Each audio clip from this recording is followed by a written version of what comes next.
चुटकी न सिंदूरा मांग भाई बाबा, चुनरी भाई नयन मोल हो।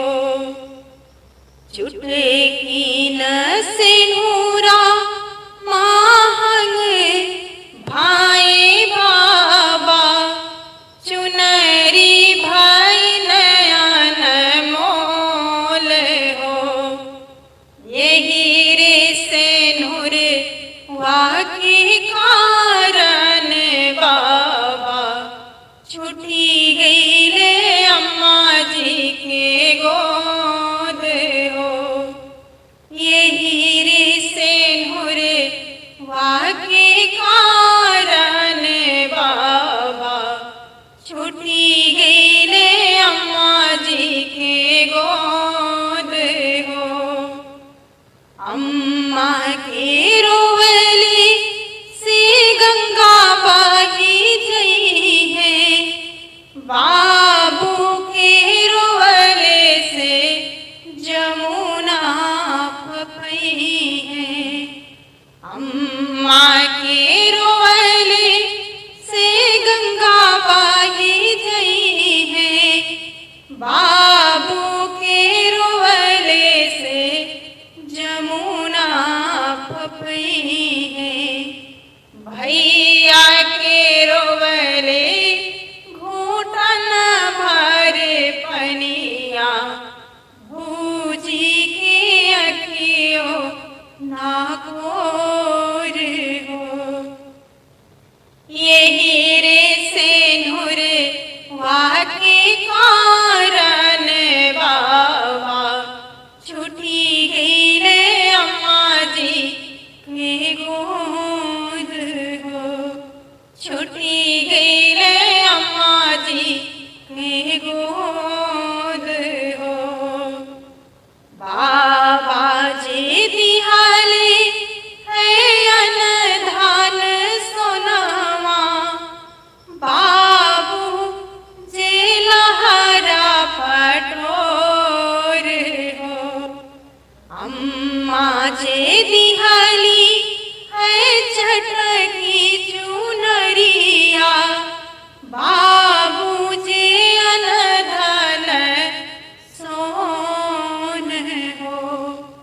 भैया जे दिहले है हंसराज घोड़वा, भूजी जे खोइछा भरे धान हो।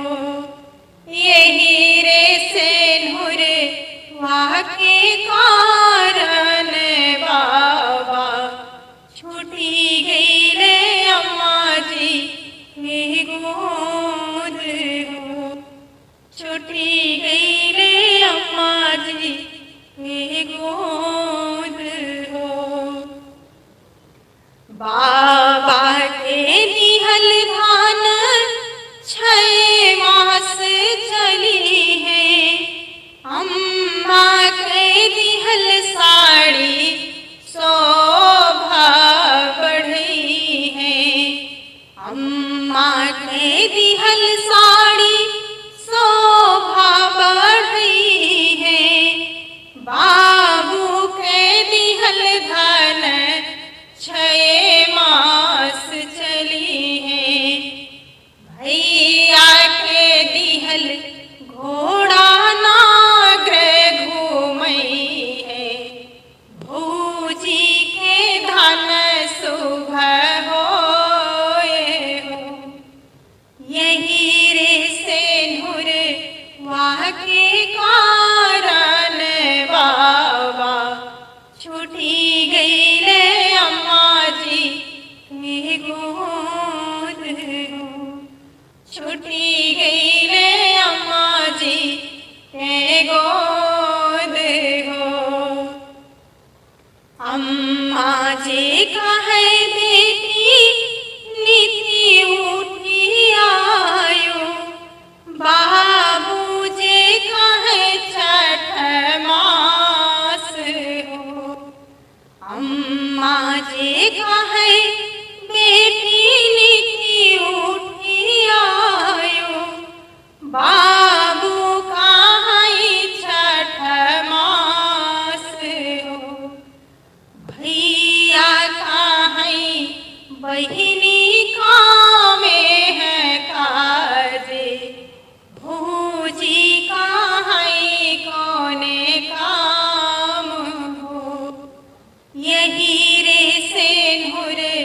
वाके कारण बाबा छूटी गई रे अम्मा जी के गोद हो, छूटी गई रे अम्मा जी के गोद हो।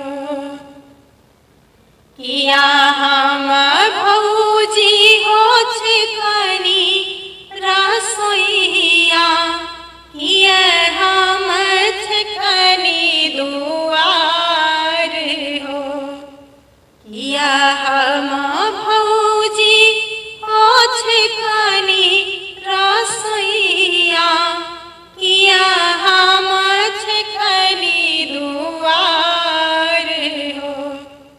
किया हम भौजी नून तेल छिकनी, काहे भौजी भेजू दूर देश हो। यही रे सेनुर वाके कारण बाबा छूटी गई रे अम्मा जी के गोद हो, छूटी गई रे अम्मा जी के गोद हो।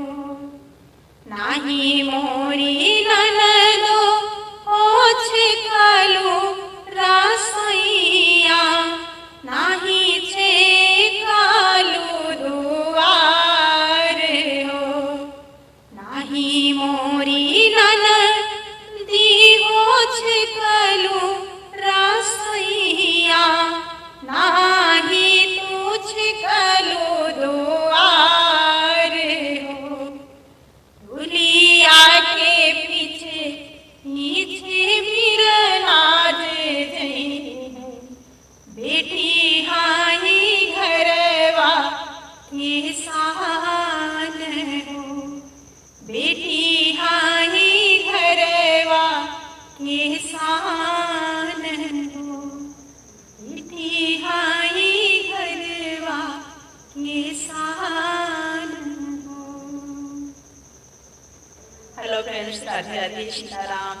यह हमारा विवाह गीत कैसा लगा? अच्छा लगा हो तो कमेंट में जरूर बताइएगा, और अच्छा लगे तो लाइक सब्सक्राइब शेयर जरूर करिएगा। कहाँ से हमारी वीडियो देख रहे हैं ये जरूर बताइएगा। अगली वीडियो में फिर मिलते हैं, तब तक के लिए श्री सीताराम, हर हर महादेव।